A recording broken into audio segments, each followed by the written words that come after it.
Bonjour à tous. Comment EDF et le système électrique français ont été sciemment sabotés, sabordés? Avec toute la crise actuelle que vous connaissez, les délestages, l'explosion des prix, etc., les coupures, eh ben nous avons maintenant des témoins clés de l'époque qui parlent. Et moi, je vais vous livrer tout cela. Ça s'explique essentiellement par la soumission idéologique à l'Union européenne et la soumission, qui prend plein d'aspects, à l'Allemagne. C'est de la haute trahison. Et c'est de la trahison à tous les étages, à beaucoup d'étages. Je vais vous expliquer tout cela. Vous allez voir qu'il y a des mesures immédiates qu'on pourrait prendre. Immédiates. Au-delà de ce qu'il faudra faire structurellement aussi, j'y reviendrai aussi, pour passer l'hiver normalement, faire baisser les prix, qu'il n'y ait pas de coupure. J'y reviens, c'est important, cette vidéo, elle va, je pense, vous intéresser, vous allez sûrement apprendre beaucoup de choses, vous édifier comme moi, parce que j'ai beaucoup travaillé pour la préparer, j'ai appris, j'ai découvert des choses, oui, édifiantes, scandaleuses, surprenantes, bon. Il y a aussi des gens bien. Il y a aussi des gens bien qui veulent qu'on s'en sorte. Voilà. Alors, on en reparlera, si vous voulez, de plein d'autres sujets, toute l'actualité brûlante nationale, mondiale, et surtout vos questions en direct ce vendredi 9 décembre, dès 19h en direct sur cette chaîne.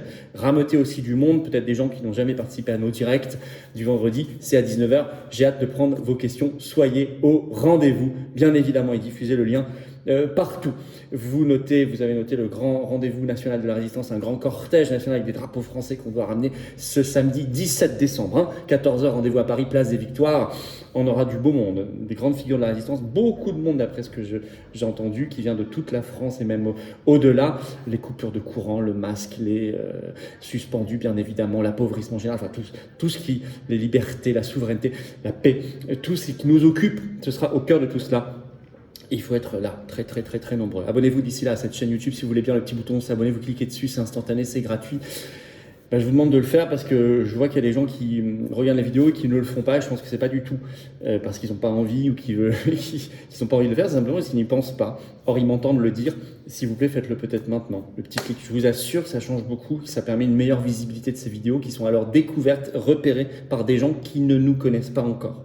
Et si on veut s'en sortir pour nous et les générations qui viennent, il va falloir qu'on touche un maximum de monde. Idem pour les patriotes. Je sais qu'il y a plein de gens qui ont envie d'adhérer ou de reprendre leur adhésion annuelle quand elle a plus d'1 an, ou de faire un don de soutien s'ils peuvent, mais qui n'y pensent pas ou qui remettent à demain. Mais remettez pas à demain, parce que ceux qui nous attaquent ne remettent pas leur projet à demain, ils le font maintenant. Alors moi, je vous attends pour défendre nos belles valeurs, notre beau pays, notre belle humanité, contre l'oligarchie. Le lien pour adhérer ou reprendre votre adhésion annuelle, c'est le même. C'est le premier sous la vidéo en description. Il est également en commentaire épinglé. Il sera dans les dernières secondes de la vidéo en cliquant sur votre écran directement. Sous la vidéo en description, vous verrez un deuxième lien juste en dessous pour faire un don de soutien aux patriotes, défiscalisé aux 2 tiers, défiscalisé aux 2 tiers pour vous, comme l'adhésion et la réadhésion. Profitez-en avant le 31 décembre. Une fenêtre de défiscalisation pour 2022. Ensuite, on remet les compteurs à zéro le 1er janvier 2023.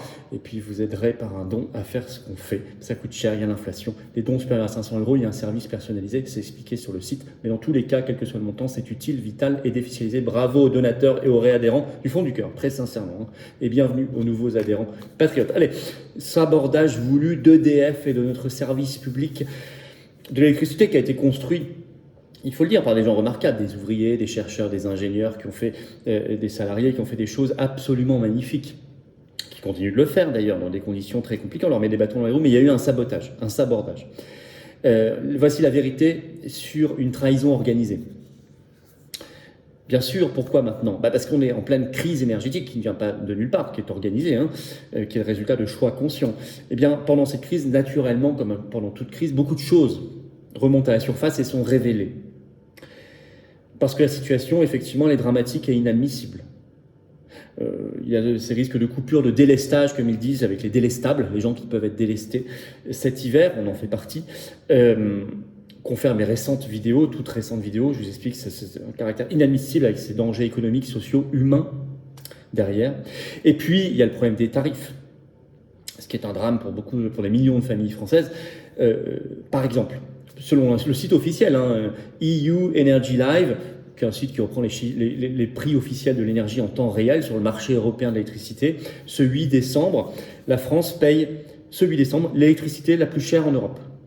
La plus chère. 417 € le mégawattheure, contre 122 presque 4 fois moins au Portugal et en Espagne, parce qu'ils sont sortis, ces pays sont sortis provisoirement du marché européen de l'électricité, ils doivent y revenir en mai prochain. Ils ont eu une dérogation par la Commission européenne, mais comme ils restent dans l'Union européenne, ils devront y revenir. Et ils n'ont eu une dérogation que nous, on n'aurait pas, parce qu'ils ont un caractère ibérique un peu isolé, et qu'on leur a accordé, mais que nous, on ne nous accorderait pas. Donc il faudrait le faire d'autorité. Mais même 417 en France, 417 €, c'est 388 en Allemagne, 359 en Italie et même 213 en Pologne. C'est délirant. Alors que vu notre mode de production qui est le moins cher d'Europe, on devrait avoir l'électricité la moins chère d'Europe s'il n'y avait pas ce marché européen. On a la plus chère. Alors, ce sabotage à l'origine, eh bien, c'est pas, si vous voulez, le fruit du hasard, tout ça. C'est pas la fatalité, ça tombe pas du ciel. Mais c'est une somme de trahison, je vous le disais. Au nom essentiellement de l'idéologie européenne, c'est de la soumission à l'Allemagne. Du faux couple franco-allemand.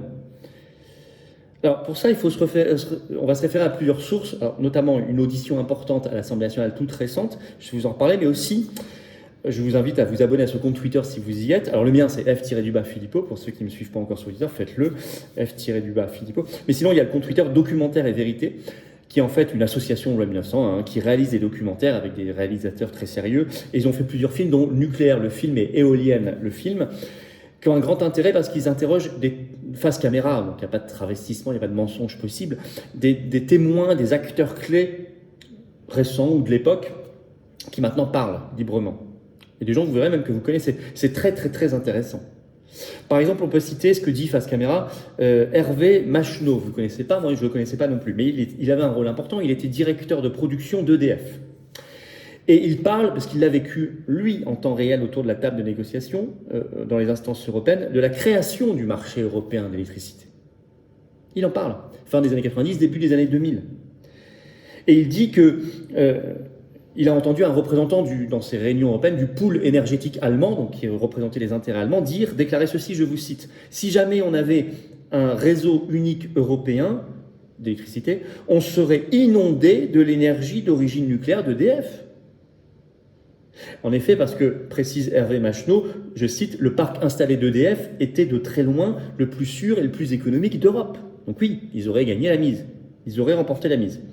Et il ajoute, et ça, c'était la phobie et la hantise du monde allemand, parce que leur coût de production était déjà à peu près 2 fois plus élevé que les nôtres dans le domaine énergétique à l'époque. Et donc, ils ont fait différemment le marché européen d'électricité pour avantager l'Allemagne et chez nous faire exploser les prix. Ce que confirme d'ailleurs dans un autre moment dans ce documentaire, une autre personne que vous connaissez cette fois peut-être, Loïc Le Floch-Prigent, qui a été président de GDF, du temps où c'était public, Gaz de France, qui s'était lié à EDF d'ailleurs à l'époque, et lui, il explique ceci. Le même moment, il a vécu en interne. Il dit, je cite, « Les Allemands ont voulu nous mettre à leur niveau de prix, donc plus élevé. » Et il ajoute, « Et ils ont gagné sur la table des négociations à l'intérieur de l'Europe. J'ai vécu ça, dit-il, en tant que dirigeant de GDF. J'ai vécu cette espèce d'abandon de l'administration française, des positions que nous pouvions avoir, en considérant que c'était l'Allemagne qui avait raison et qu'il fallait faire ce que disait l'Allemagne. Les fonctionnaires français, ajoute-t-il, écoutez bien, les fonctionnaires français qui étaient là ont été plus européens et plus allemands que français. » Cette phrase, tout ce qu'il vient de dire là, tout est dit, tout. C'est un esprit général de trahison. Les fonctionnaires l'ont fait, ceux qui représentaient là, des hauts fonctionnaires, mais sur ordre politique, de trahison, un esprit de trahison. On peut aussi citer ce que déclare, et là c'est dramatique, parce qu'elle en est fière, l'ancienne ministre de 1997 à 2001 sous Lionel Jospin, Dominique Voynet, ministre de l'Environnement en charge aussi de l'énergie, qui explique comment elle a saboté sciemment et même gaiement la filière électronucléaire française, la filière électrique française, donc EDF. Ça se passait lors d'une réunion européenne à Bruxelles en l'an 2000. Elle était donc ministre et elle dit, je cite, face caméra, elle avait reçu mandat pour tout faire pour que le nucléaire ne soit pas exclu de la liste européenne des énergies d'avenir. Et elle dit, j'y suis allée, je cite, en traînant un peu les pieds, parce qu'elle voulait saborder cette filière française. Et là-bas, elle raconte le stratagème qu'elle a mis en place pour perdre sa négociation sciemment. Elle a appelé Paris à un moment pour faire croire qu'elle avait un seul allié dans cette réunion, c'était le représentant britannique, puisqu'à l'époque ils étaient dans l'Union européenne. Elle a fait croire à Paris, donc j'imagine au Premier ministre, à sa tutelle, que l'allié britannique sur ce sujet allait lâcher et qu'elle donc elle finirait seule et que la France serait isolée. Et là, on lui a dit on ne peut pas être isolé, donc il faut se rallier à la position commune. Et elle dit « Je suis revenu hilar avec un grand soulagement ». Je cite, « Je suis revenu hilar avec un grand soulagement ».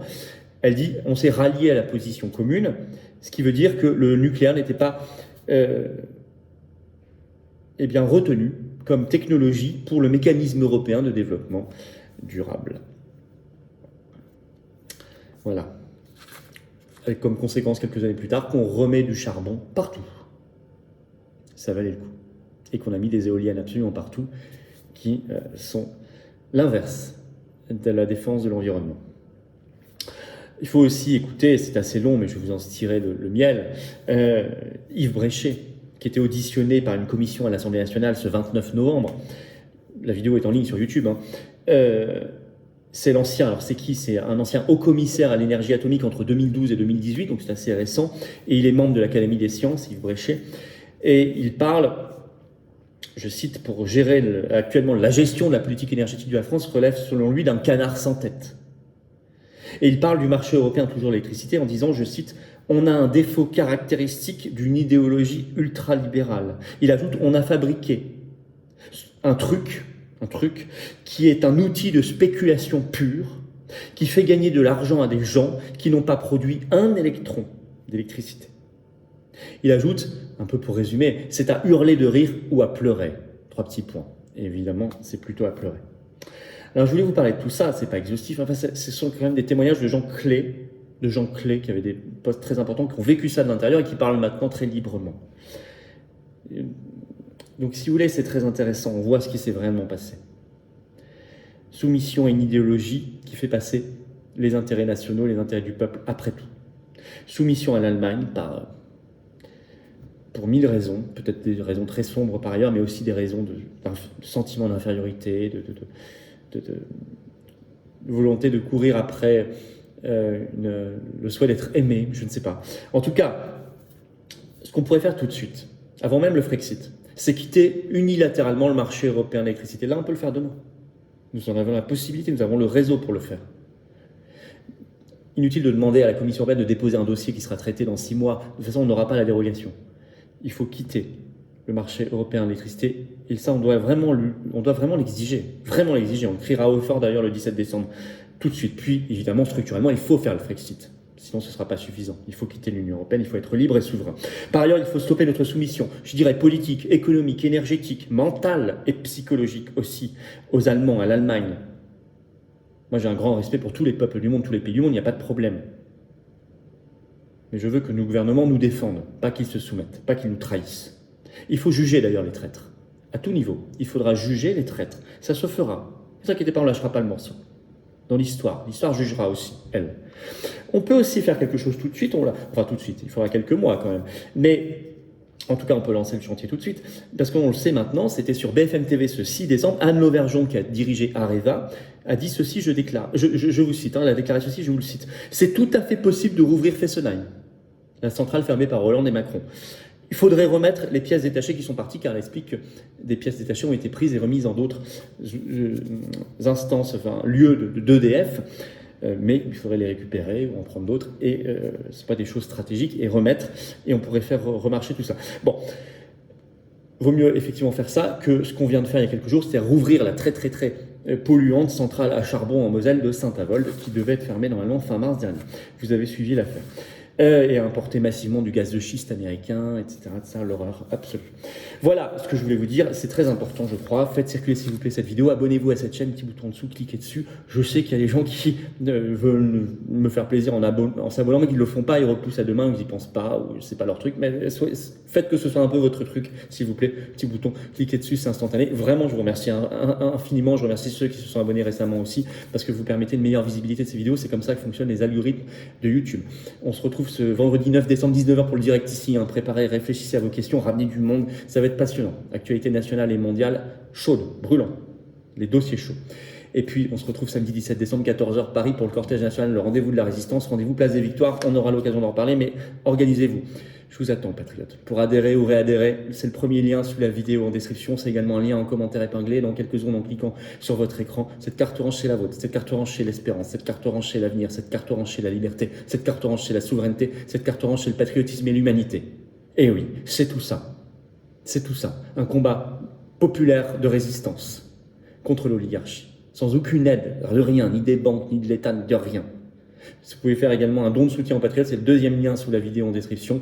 Ça permet de financer nos actions. C'est défiscalisé aux 2/3 pour vous. Et comme l'adhésion et la réadhésion, pensez à faire tout cela avant le 31 décembre 2022. Petit conseil, après on remet les compteurs fiscaux à 0 le 1er janvier, vous le savez. Donc n'hésitez pas. Bravo aux donateurs, aux réadhérents. Bienvenue aux nouveaux adhérents patriotes. Vive la France!